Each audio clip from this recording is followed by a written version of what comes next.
As I mentioned during our intros, I'm Sara Delgadillo, and I'm with the Office of Historic Resources with Los Angeles City Planning. I am the go-to staff person in our office when it comes to Historic Places LA. I help manage the data and also manage customizations and all the new and fresh stuff that's coming to Historic Places LA.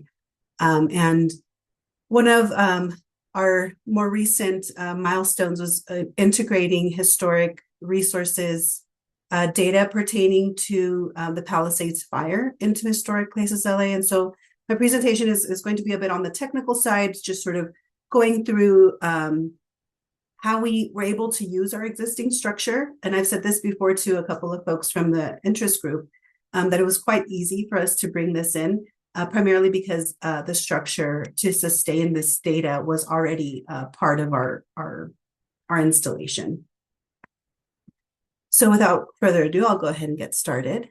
For those of you that are not very familiar with the Los Angeles geography, there were several fires that took place in January of 2025, and they all impacted the area. However, there were two large fires that really had they all varied in size, but these had the most damage. And the two most destructive fires were the Palisades Fire and the Eaton Fire. Both fires started roughly January 7th. Though both fires were in the LA region, they took place in multiple municipalities. The Eaton Fire took place primarily in the Altadena community of unincorporated Los Angeles County, while the Palisades Fire took place mostly within the boundaries of the city of Los Angeles. It did spread westward towards the communities of Malibu and Topanga that are outside of the city boundaries, and that is made a little bit more clear with this map. The vivid areas of this map are the city of Los Angeles. So the white areas outside are part of Los Angeles County, and they may be incorporated or unincorporated communities. And you'll see the Altadena area on the far right part of the map, and the communities of Topanga and Malibu on the lower left.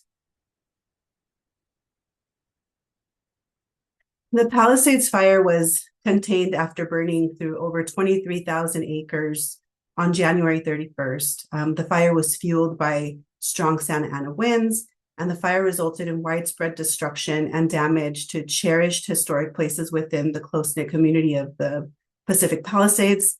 And so our focus, or my focus today, is going to be the Palisades area because that is within the city of Los Angeles, and it is the area that we have jurisdiction over. And in the aftermath of the fire, our office from city planning collaborated with multiple government agencies and external partners, including the Los Angeles Conservancy, to compile an assessment of the fire's impacts to the community's cherished architectural and cultural legacy. And we did this through our participation in several fire recovery task forces. Funding was made available to the Los Angeles Conservancy, which allowed for the engagement of a consultant. In this case, it was Architectural Resources Group based out of Los Angeles, to map and compile publicly available data for both the Eaton and Palisades fires. Our office truly benefited from that effort because we would have otherwise had to work in compiling the data from multiple places. But in this instance, we were able to obtain a shared geodatabase that contained all of the data that we were able to more simply extract and reutilize for Historic Places LA. And the majority of the data came from the CAL FIRE damage inspections. Where CAL FIRE data was not present, we were able to lean on the damage assessments conducted by the city's Department of Building and Safety, which were mostly like the green tag, the yellow tag, and the red tagging of buildings and properties. For very few non-parcel resources that were not documented through either the CAL FIRE assessments or through the Department of Building and Safety, then these were mostly non-parcel resources like public stairways. Several of them have so far been documented by city planning staff. though we anticipate that there was no damage to the majority of those, as they were mostly infrastructural. And so in this slide, I also want you to take into account that all of the agencies sort of had a different way of confirming the level of damage. And that didn't quite matter in bringing all of this data together, primarily because of whether images supplemented the level of damage, or just simply being able to see a green tag meant that the property was safe and was not damaged. So the non-parallel pieces of the damage assessments didn't quite matter. What we were able to confirm is whether or not they were still there. And so going back to pre-fire data or Historic Places LA before this fire took place, the underlying data that's in Historic Places LA dates, at least for this particular part of town, primarily to the Survey LA documentation project. The project took place one community plan area per survey. So the fire took place within the Brentwood Pacific Palisades community plan area, and that area was documented October 2012 to September 2013. So we're talking about data that's over 10 years old at this point. But there's also designated historic resources data that could date back to the February 2015 launch of Historic Places LA, or anytime between then and now, if there was any newly designated properties that were documented. So there's an array of dated data, but nonetheless, it was data that we had and that we were able to count on for analysis and for us being able to bring in all of these assessments. So when we talk about the integration, we really leveraged the existing infrastructure that was in Historic Places LA already. We have the ability to bring in historic events. And we also have the resource model of activity, which we used to bring in the damage inspections. And for the sake of showing you what those look like, I'll click on the Palisades Fire Historic Event Profile or the resource report.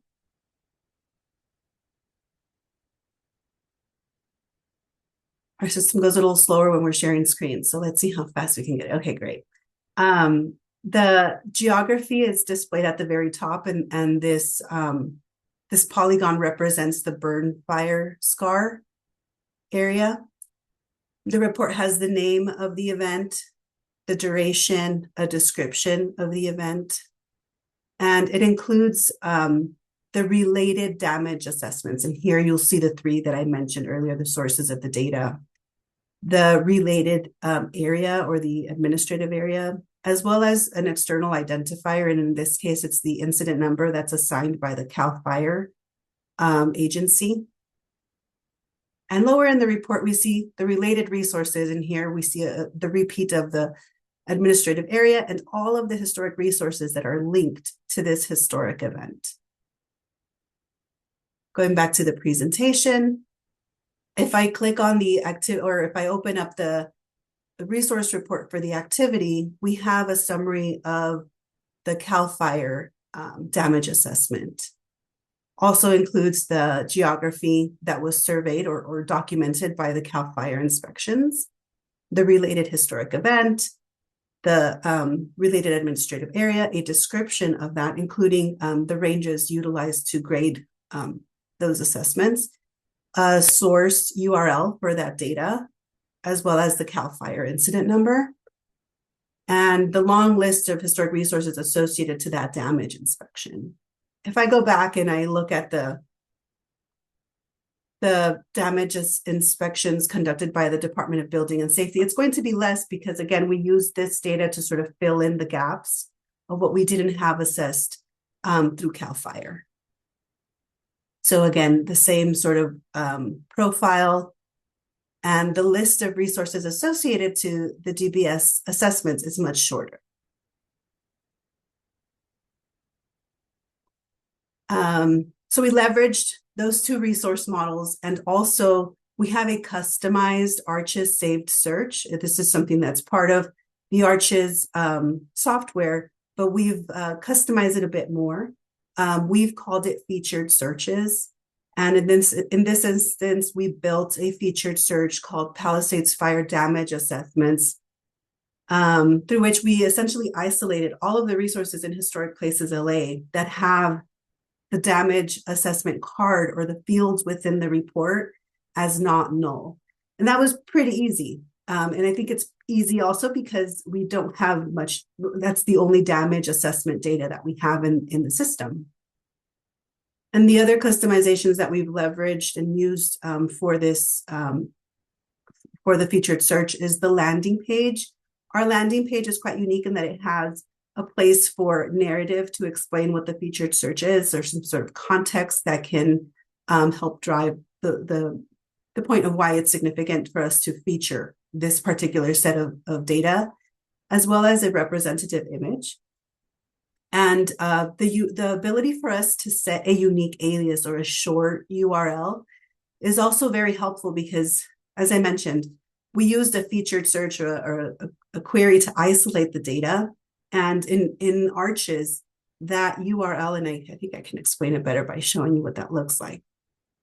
On our end, when you create a search and you save it, it's literally that long URL that is the search to isolate the data.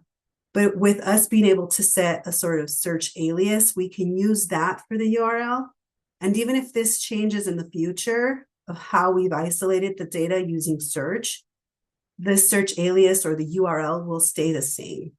So this short URL here replaces that really long featured search URL. Let me go back here, sorry. So yes, there in our customized version of featured searches, we have the search alias. We're able to name the featured search.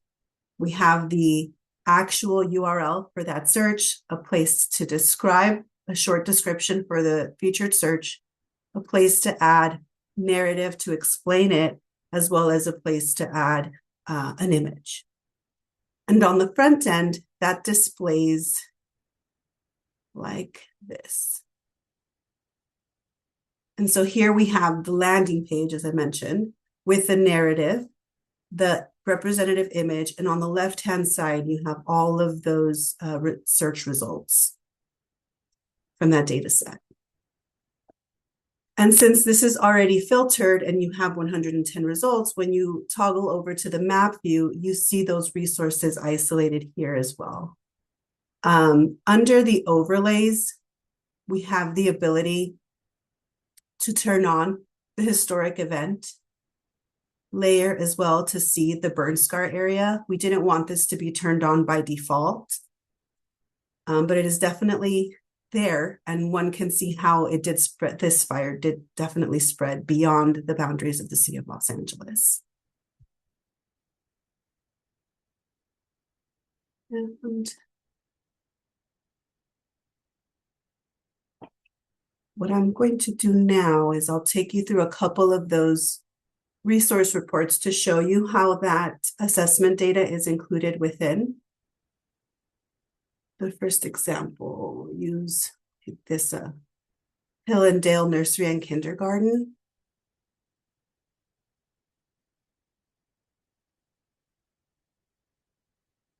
Here we see a resource report where the place is documented with a point. The survey data or the images from the Historic Resources Survey are up at the top. When you scroll, we have the names, but right off the bat, we also see the disaster event associated to the property, the Palisades Fire, and the assessment that is also associated or related to the resource.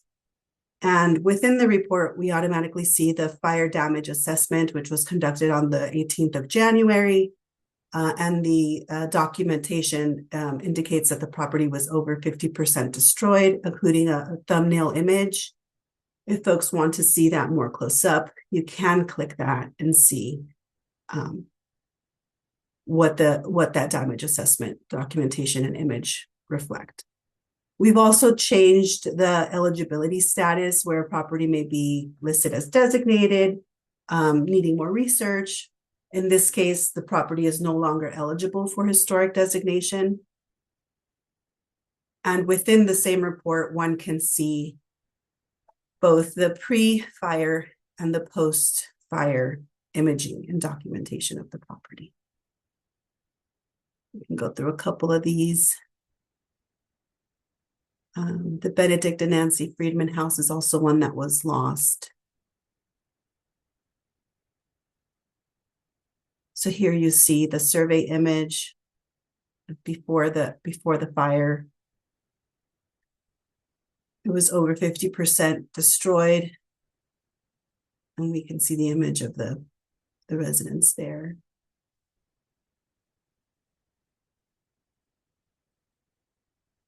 The Corpus Christi Catholic Church campus is also one that sustained a lot of damage. I think what's unique about this report here is that there's multiple images of the property from close up and from further out to show all of its really its character, and also was destroyed. And the rest of the report from the assessment down is data that would have predated the fire from the historic resources assessments, dating to 2013.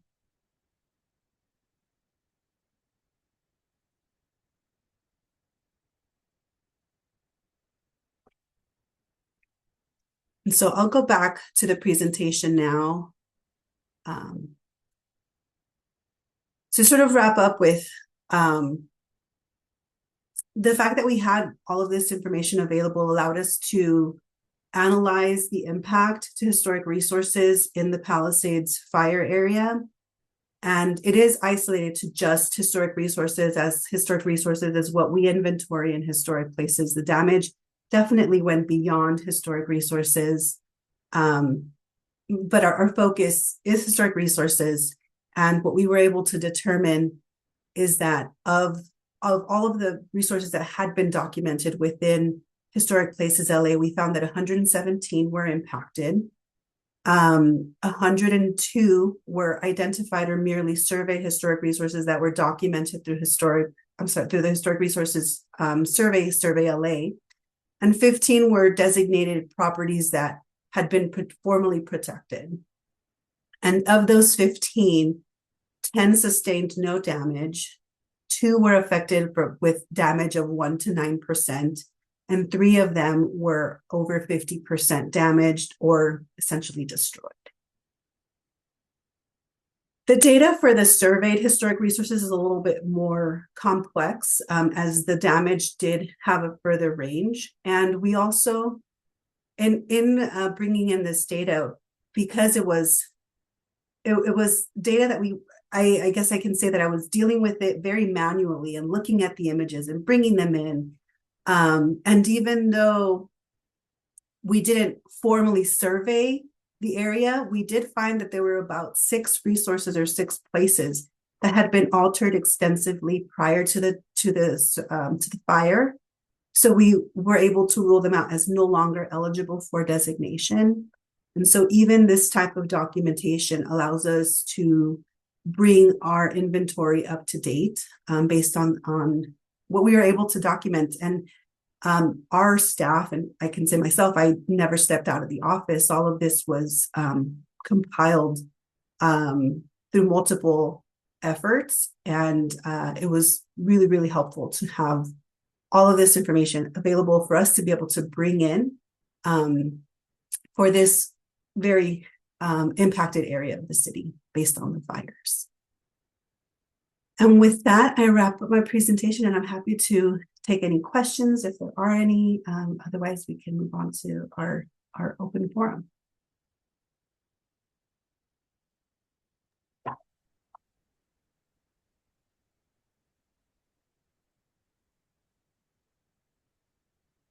Any questions? I have a question. It's Annabelle. Sure. What's up, Annabelle? You said that while you were working with this data to get it into Arches, you realized that you were able, through the information that you received, you just said that you're able to see that they were ineligible because of alterations. Mm-hmm. So does that mean that there were that they weren't damaged enough for you to not be able to do that? I guess I can clarify that a bit better through Yeah, building permits, because in Los Angeles, there's a lot of by right changes to properties yeah, that can happen. It could be window switch outs, it could be a complete redevelopment of a single family home. And that doesn't trigger any sort of review from the Office of Historic Resources unless there's some sort of environmental review process that is required. And that's typically only required when there's an entitlement requested. If folks are going beyond building setbacks or anything that's sort of tagged as needing approval from city planning. Otherwise, folks can just completely redevelop their single family home, sort of build within what's allowed per zoning, and no sort of need for us to be able to say, this place is historic, maybe you don't want to do that. So yeah. there were six properties that were extensively altered, either by just like exterior changes that would render the place no longer eligible, or completely ground up rebuilds. Got And it. we Thank confirmed you. that through building permits as well. So we were really, really able to rule out that they're no longer historic resources. Adam. Thanks. Trying to turn on my camera here. So my question is this, is are you aware of any instances where an external developer took advantage of HPLA data services for the purpose of quickly standing up their own software applications and leveraging your data to support something like response or some separate analysis of HPLA data to support the fire effort in one way or another? That's a very good and interesting question, because I think it would have happened in both directions. I think we've benefited from folks who were very quick to be to pull data sets together and publicly available information faster than we would have been able to do it in-house. And then there's also the side where, because Historic Places LA is a public portal and folks can download search results, we unless folks are active and want to share with us what they've done, we don't really know how folks are using the data outside of the city. We do know that internally we're using it to inform policy and rebuild efforts, but that's as far as we know. I have to admit it's a little bit of a leading question because I'm aware of at least one instance where that occurred. Awesome. Um, but I'm not even going to pitch it. I'm just going to say that that's a thing that I know happened at least once, and man, it sure would be cool to know about more instances of people taking advantage of your data to do good that you might not even know about. Yes, I 100% agree.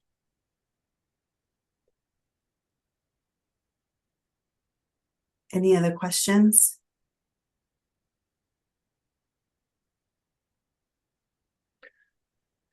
If there are no more questions, I do want to mention, and I hope it's okay, Morgan. Morgan Quirk, who is with Architectural Resources Group, she's quite involved in part of the effort to document the Eaton Fire area. And there's been an approach to document the Eaton Fire area, and there's a very stark difference between the two communities, primarily because of the lack of documentation that existed for the Altadena community.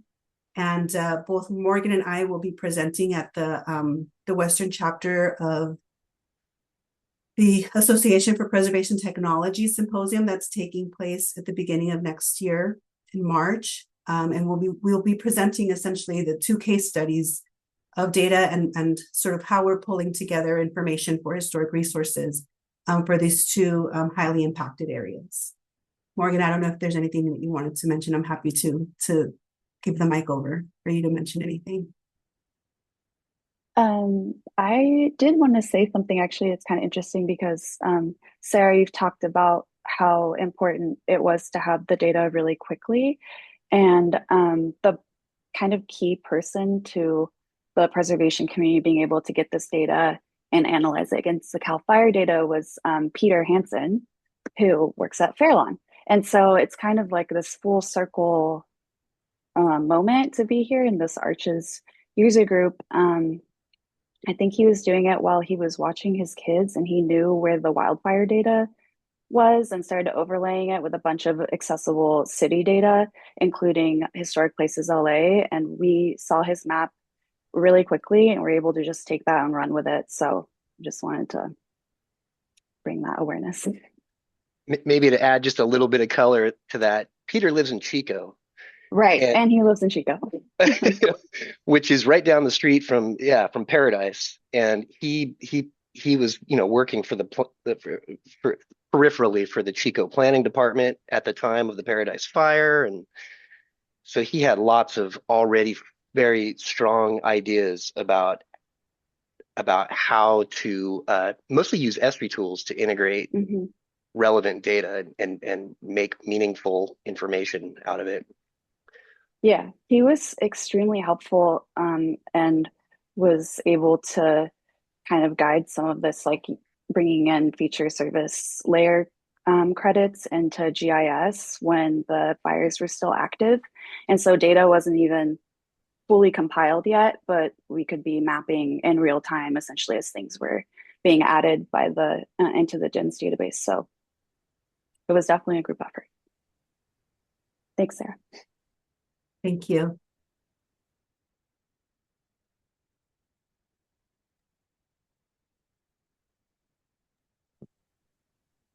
I have a question. I was wondering if you've had any interaction with insurance companies and if insurance companies are using this information, or if you've heard of them using this. We often get emails from real estate appraisal for appraisers. But from my experience and from the correspondence I've received and inquiries related to the fire areas, I have not. From all other parts of the city I have, but I don't know if maybe they're already accessing Historic Places LA or other information that's publicly available and not reaching out with because there is the abundance of that information. But I have not yet.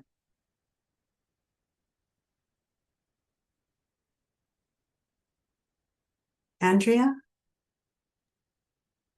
Yes, I just have a question. So I had a friend who lived in Huntington Palisades who had a Cliff May house, and it hadn't been mansionized, but it had been altered, added on to. And I just wonder what happens to the history, the story of those houses, like if they are taken out of the survey. Hers was not designated, but I'm just using it as an example because I know like Cliff May worked extensively in the Palisades, and there were a lot of architectural houses there.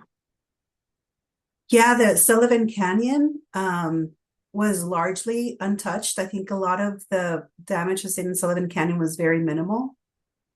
If your friend's property still stands and they'd like to submit more information for Historic Places LA without having to designate a property, that's very much so possible.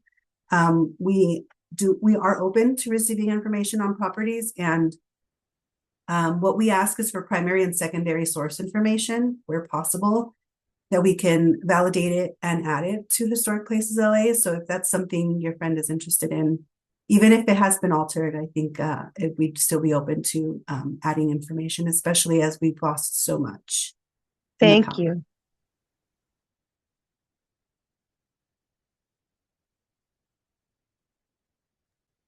I had one question about churches.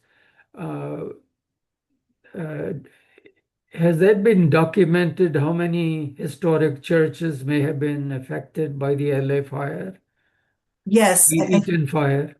Because it's two separate jurisdictions, the searches or the researching the two would be separate. For Historic Places LA, we would be able to isolate by property type. So we would be able to isolate by faith-based properties or like a religious institution case. So we would be able to take those 110 resources and further filter the search results to find out how many of those were churches, and then individually be able to look at the assessments within. Thank you. Mm-hmm.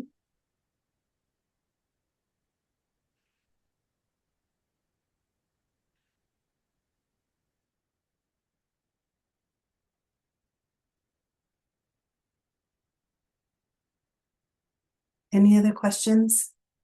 If not, I think I can pass it on over to you, Maggie, for our open forum. Thank you all for having me.